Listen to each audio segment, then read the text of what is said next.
ये बहुत ज्यादा इंपॉर्टेंट है खबर, और ये मैंने आपको शुरुआत में भी कह दिया था, और ये बहुत ज्यादा इंपॉर्टेंट है। इसके बारे में मैं सारी बात आपको पहले ही बता देता हूं, फिर हम आगे बढ़ेंगे। क्यों इंपॉर्टेंट है मैं आपको बता दूं, क्योंकि हाल ही में सुप्रीम कोर्ट ने बहुत जबरदस्त तरीके से केंद्र को एक तरह से समझिए कि गाइडलाइन दे दिया या फिर आदेश दे दिया है कि 2 महीने के भीतर भीतर ये करके दिखाओ। क्या? ये महिलाओं को लेकर के protection of woman from sexual harassment, that is posh, protection of woman from sexual harassment act, उसको इंप्लीमेंट करिए। सुप्रीम कोर्ट ने कहा है gaps in posh enforcement must secure woman work space, supreme court. और यहां पर कहा गया है, पॉश एक्ट क्या होता है वो तो मैं बताऊंगा। शुक्रवार को केंद्र और राज्य सरकारों को निर्देश देते हुए कहा कि 2 महीने के भीतर भीतर उन लोगों ने अपने सभी विभागों में और मंत्रालयों के अंदर सेक्सुअल हरेसमेंट कमेटी बनाई या नहीं बनाई, इसका अपडेट 2 महीने के भीतर भीतर जमा कराएं। क्या है अब ये कहानी, पूरी बात बताएंगे। कार्य क्षेत्र पर महिलाओं के साथ हो रहा यौन उत्पीड़न, उससे निपटने के लिए समिति की आवश्यकता, क्या वो समिति बनी या नहीं, इसके बारे में सरकार ने कहा था। यहां पे क्या है, sexual harassment of woman at workplace prevention prohibition redressal act passes in 2013, इसके विषय पर चर्चा करेंगे। बहुत ज्यादा इंपॉर्टेंट है, विषय को ढंग से समझिएगा। और है ना, इस विषय को समझने के लिए आपको थोड़ा सा मैं बैकग्राउंड में लेकर चल रहा हूं, एक स्टोरी बताता हूं, उसके बाद में आप इस चीज को जानेंगे। देखिए साथियों, ये 90s की बात है। राजस्थान के अंदर, राजस्थान राज्य के अंदर एक महिला हुआ करती थी जिनका नाम था भंवरी देवी। और वो भंवरी देवी जो थी वो आशा वर्कर थी, साथिन थी, मतलब इस तरह से समझिए कि वो चिकित्सा विभाग की सहायता के लिए काम करती थी। उनका उद्देश्य था, यानी सरकार के द्वारा दिए गए उद्देश्य के द्वारा काम करती थी। सरकारी कर्मचारी थी, नर्सिंग कर्मचारी समझ लीजिए, जिनका काम था कि वो राज्य में लोगों को अवेयरनेस दें, किस बात का, कि बाल विवाह नहीं होना चाहिए। ऐसे ही वो एक बार अपने काम को करते हुए बाल विवाह रुकवाने के लिए किसी शादी में पहुंच गई। जिस जगह वो पहुंची वो उच्च जाति के लोग थे। उन लोगों के द्वारा उस महिला के साथ उस समय अभद्रता की गई। बाल विवाह रुकवाना कि तुमने इस शादी को क्यों रुकवा दिया, इस बात पर उन लोगों ने इसे अपने ईगो से जोड़ लिया और उस समाज के 5 लोगों के द्वारा उस महिला के साथ रेप किया गया। उसको डेथ थ्रेट्स दी गई।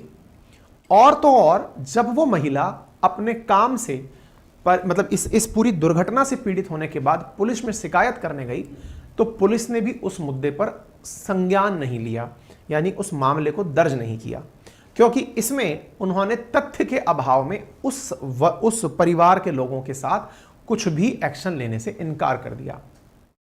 ऐसी स्थिति में वो महिला जो भंवरी देवी थी, उसके साथ साथ बहुत सारे सामाजिक संगठन और सामाजिक कार्यकर्ता जुड़ गए और उन लोगों ने कहा कि यदि ये महिला अपना काम करने गई थी, इस महिला के काम करने भर से उसे इतना बुरी तरह से प्रताड़ित किया गया और तो और सरकार ने भी प्रताड़ना की, तो ऐसी स्थिति में महिलाएं काम कैसे करें। चूंकि वो महिला तो वर्क प्लेस पर ही गई थी, भाई अगर वो साथिन थी, उसका काम था कि वो इस तरह की शादियों को रुकवाए, तो वो तो वर्क प्लेस पर गई थी और वर्क प्लेस पर उसके साथ जो हुआ वो सेक्सुअल हरेसमेंट था। अब हमारे देश में बदकिस्मती से इस पर्टिकुलर घटना के लिए कोई कानून ही नहीं था। हां, रेप के लिए कानून जरूर था, लेकिन उनके पास तथ्य नहीं मिले। ऐसी स्थिति में ये महिला और इसके साथ के जो सामाजिक कार्यकर्ता संगठन थे, ये सुप्रीम कोर्ट पहुंचे और सुप्रीम कोर्ट ने, अच्छा किसी ने इस मामले को सुना ही नहीं, फिर ये लोग सीधा सुप्रीम कोर्ट पहुंचे। सुप्रीम कोर्ट में इस मामले को हाईलाइट किया गया कि महिलाएं काम करने जाएं तो जाएं कैसे, समाज में इस तरह के नरभक्षी लोग बैठे हुए हैं। इस बात पर सुप्रीम कोर्ट ने पूरे मामले की सुनवाई करी और सुनवाई करके 1997 में एक लैंडमार्क डिसीजन दिया, जिसे विशाखा बनाम राजस्थान सरकार 1997 के नाम से जाना जाता है। साथियों, उस दिन एक डिसीजन लिया गया, सुप्रीम कोर्ट ने अपने द्वारा ही एक गाइडलाइन प्रस्तुत की जिसे कहा गया विशाखा गाइडलाइंस। अब कृपया करके ना इसको आप याद कर लीजिएगा। विशाखा गाइडलाइंस के तहत, विशाखा असल में भंवरी देवी का नाम चूंकि बाद में बदनाम ना हो इसलिए एक अलग ही नाम रखा गया, विशाखा गाइडलाइंस। तब ये नहीं हुआ करता था कि नाम नहीं बताना है, डिस्क्लोज नहीं करना है, कुछ उस तरह से था। तो विशाखा गाइडलाइंस जो बनकर आई, उनमें आज भी जिस चीज की चर्चा की जाती है वो क्या है कि वर्क प्लेस पर, अब देखिए, जो काम सरकारों को करना चाहिए था वो काम सरकारों के द्वारा ना करके सुप्रीम कोर्ट के द्वारा किया गया, और सुप्रीम कोर्ट ने अपने द्वारा कुछ गाइडलाइंस दी केंद्र और राज्य सरकार को, जिनकी पालना सुनिश्चित करवाने की कही गई।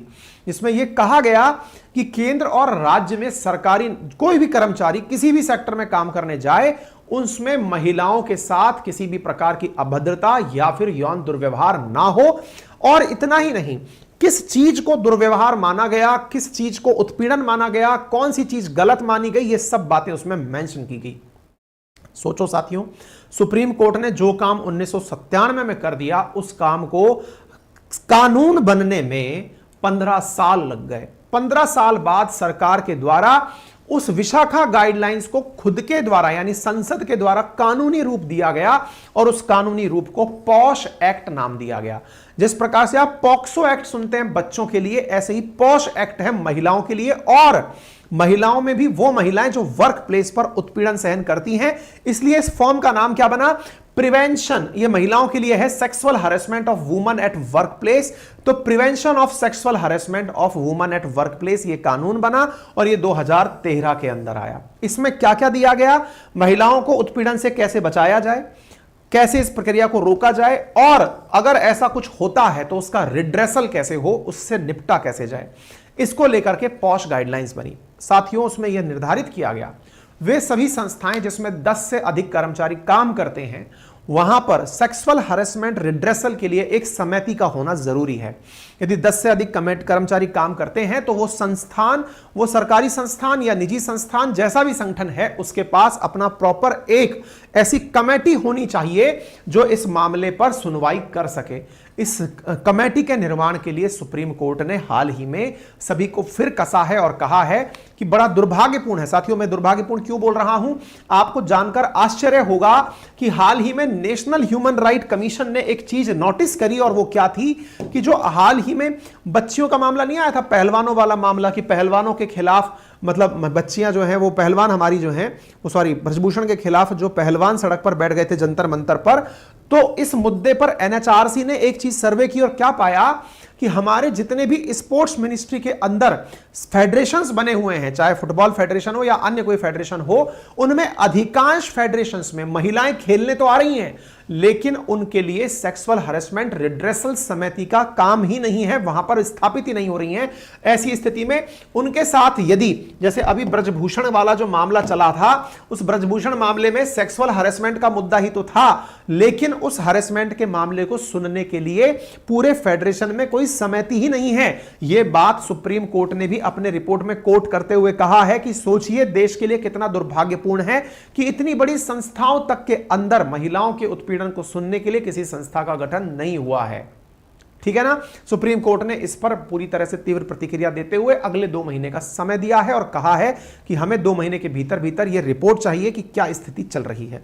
अब आप थोड़ा सा इस पॉश एक्ट के बारे में जान लीजिए। मसला जान लिया आपने, और मैं आप लोगों को कृपया करके एक चीज यहां याद दिला दूं जो आपको जरूर पता होनी चाहिए, और वो ये है कि जो साथियों ये जो पॉश एक्ट है ना 2013, इसकी विशेषता बता देता हूं मैं आप लोगों को। इसकी विशेषता ये है कि ये मैं आरएएस मेंस का जो आपको पेपर बोलता हूं ना, राजस्थान प्रशासनिक सेवाएं जो हैं, उसमें मेंस के एग्जाम के अंदर एज इट इज पूछा गया है विशाखा गाइडलाइंस, 10 नंबर का question.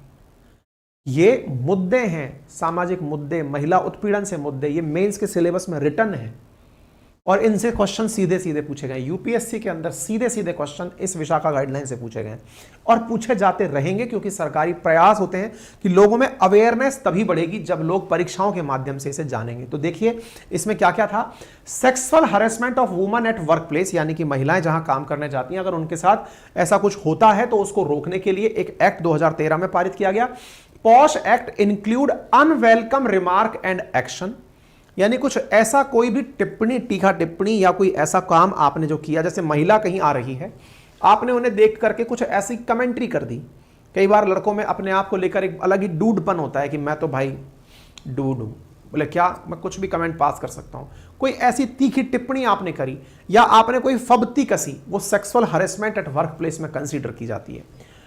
Physical advances, sexual favour from demand, lewd jokes also unlawful. यदि किसी को यह लगता है कि महिला कर्मचारी के साथ वो नॉनवेज जोक क्रैक कर लेगा, यदि किसी को ऐसा लगता है कि महिला के साथ जो साथ में रहती है, जॉब करती है, उसके साथ में सेक्सुअल फेवर डिमांड कर लेगा, ये सब चीजें पॉश एक्ट के तहत क्राइम है।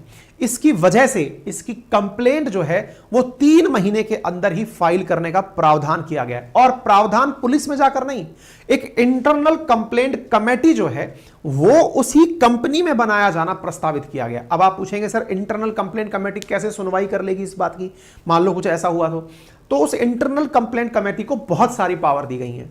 इंटरनल कंप्लेंट कमेटी के अंदर पावरों में यह शामिल है कि अगर किसी महिला ने इस प्रकार का आरोप लगाया है तो जिस पर आरोप लगा है उसको बुलाकर पूछताछ की जा सकती है। सारे सिविल कोर्ट की तरह सारे डेटा इकट्ठे किए जा सकते हैं। ये सारे काम इंटरनल जो कमेटी है, कंप्लेंट कमेटी, वो सुन सकती है, इंक्वायरी कर सकती है और 90 दिन के अंदर इंक्वायरी को खत्म करना होता है।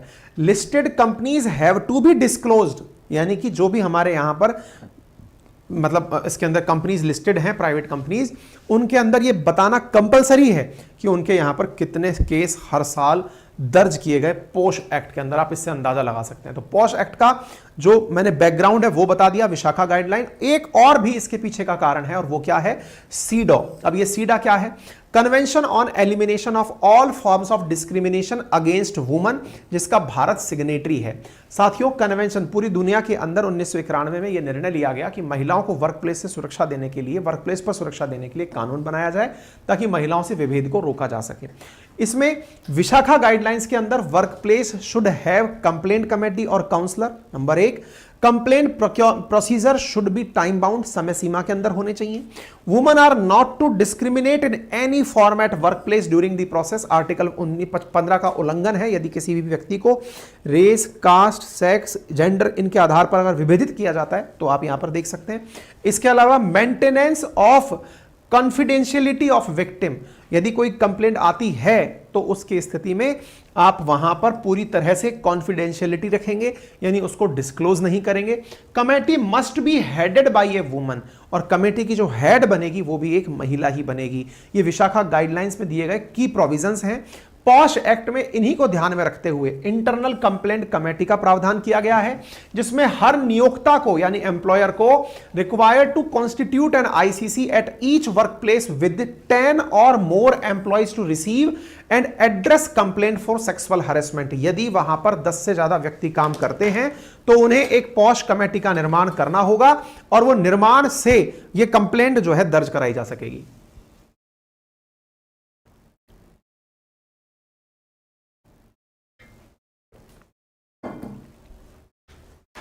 ठीक है ना, इसलिए ये बहुत ज्यादा इंपॉर्टेंट है, इसको ध्यान से सुनते चलेगा। आगे चलते हैं।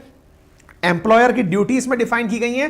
Employer must be undertake awareness program, provide safe working environment and display information about the POSH act. मतलब इतना ही नहीं, वर्क प्लेस पर जो एम्प्लॉयर है उसे बकायदा इसका अवेयरनेस भी देना होगा अपने यहां पर प्रॉपर तरीके से कि हमारे यहां पर अगर महिला कर्मचारी काम करती हैं उनके अवेयरनेस के लिए ये चीजें हैं, लोगों में जागरूकता देनी होगी और पॉश एक्टिविटी करनी होगी। प्रॉपर कंप्लेंट मैकेनिज्म बनाना होगा और अगर ऐसा नहीं करते हो तो फिर उस पर पेनल्टी का भी प्रावधान रखा गया है। ये देख लीजिए, आरएएस प्रीलिम्स हुआ था आरपीएससी, जिसके लिए हम बोल रहे हैं आपसे कि हम लोग क्लासेस शुरू करने जा रहे हैं। उसमें वर्ष 2021 का जो प्रीलिम्स हुआ था उसमें इसके बारे में क्वेश्चन पूछा गया था, विशाखा गाइडलाइन के बारे में। बहुत इंपॉर्टेंट है, प्रीलिम्स और मेंस के पॉइंट ऑफ व्यू से कृपया करके आप इसे याद कर सकते हैं। ठीक है, किसी को प्रकार का कोई मतलब सवाल हो तो पूछ सकते हैं। हम फिर से बता दें, राजस्थान प्रशासनिक सेवाओं को लेकर के हम जल्दी ही अपना बैच शुरू करने जा रहे हैं। अपनी पाठशाला पर उसकी क्लासेस होंगी एप्लीकेशन पर। ऐसी स्थिति में यदि आप में से कोई भी विद्यार्थी इच्छुक है, क्योंकि देखिए 2021 में प्रीलिम्स हुआ था, अब अपेक्षित है कि 2023 में प्रीलिम्स होगा, जल्दी ही वैकेंसी आने वाली है। यदि आप में से क्योंकि कोई भी विद्यार्थी किसी भी राज्य का हो वो इस परीक्षा को दे सकता है, और इस परीक्षा के अंदर चूंकि हमारा जो प्रोसीजर है, क्योंकि मैंने खुद ने जितने कम समय के अंदर इस एग्जाम को क्वालिफाई किया, I am very much sure कि मैं आपको गाइड करके उसे बहुत कम समय के अंदर पूरी तरह से आपको एग्जाम की तैयारी करा सकता हूं। इसलिए यदि आप में से कोई भी साथी ऐसा है जिसका मन है इस तरह की तैयारी में इन्वॉल्व होने का, तो जो हम आपके साथ गूगल लिंक साझा कर रहे हैं, आपको लगा दिया गया, पिन कर दिया गया कमेंट बॉक्स में, आप वहां पर अपनी डिटेल भर सकते हैं ताकि भविष्य में जैसे ही बैच शुरू हो हम आपको इन्फॉर्म कर सकें। ठीक है, बाकी अपनी पाठशाला एप्लीकेशन तब तक आप इसलिए भी डाउनलोड कर लीजिए क्योंकि यहाँ पर फ्री ऑफ कॉस्ट टेस्ट के लिए उपलब्ध